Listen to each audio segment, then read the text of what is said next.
Institute for Torah and Horaah. This is the halachic responsa to questions that have been asked on the website for Parshas in the article of Parshas Vayigash.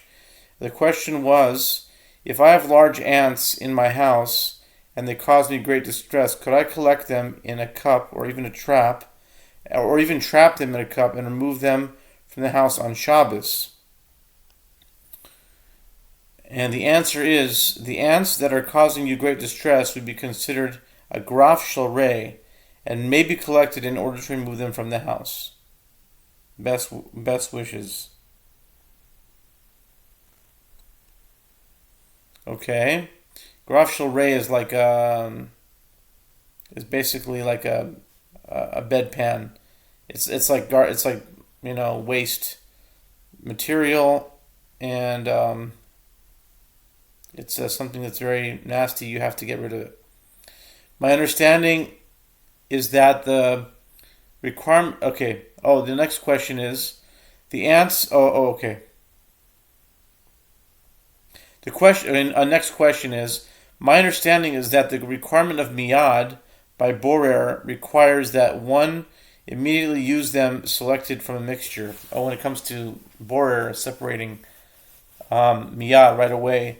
And when borer occurs in the context of preparing for a meal, the selection may be done in advance of the meal, but only an amount of time that is necessary for the preparation time for the meal. That means one must not plan to take a break in the middle of a meal preparation, since the selection done prior to the break would no longer be miyad to the eating of the food at the meal. I'm wondering if you can clarify the scope of miyad.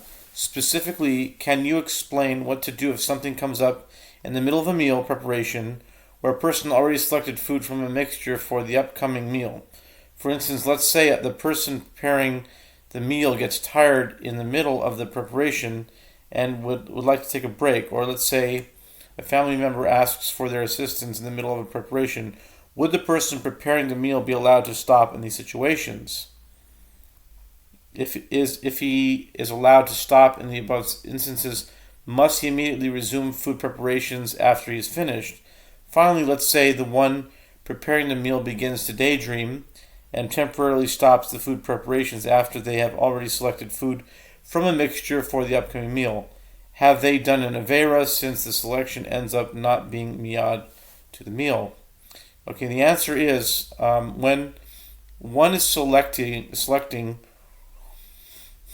when it isn't in the context of the meal or part of preparing what you will do shortly, it does not have to be used immediately, but if it is selected to use in the next half an hour or so, it is also considered for now. Regarding borer, when preparing a meal, as you so nicely wrote, if you started preparing for the meal and you are planning to eat the meal right after finishing your preparations, it is considered to be for now. This is because at the time that you selected it, it was for now.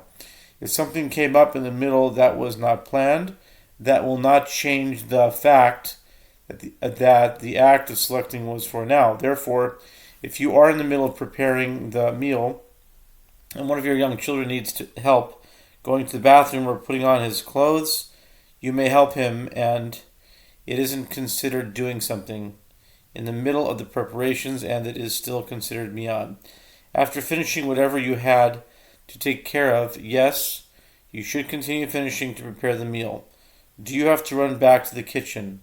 No, there's no need to get nervous about it, but when you finish what you are doing, don't get sidetracked and do other things, but finish preparing the meal. As it is the reason you can do borer before the meal is because you are planning on eating it right afterwards. Keep to your plans. There is no need to get nervous about this, and the person's movements when preparing the meal do not have to be non-stop in order for it to be considered miyad. Just do the preparations as you would normally do, and then start the meal.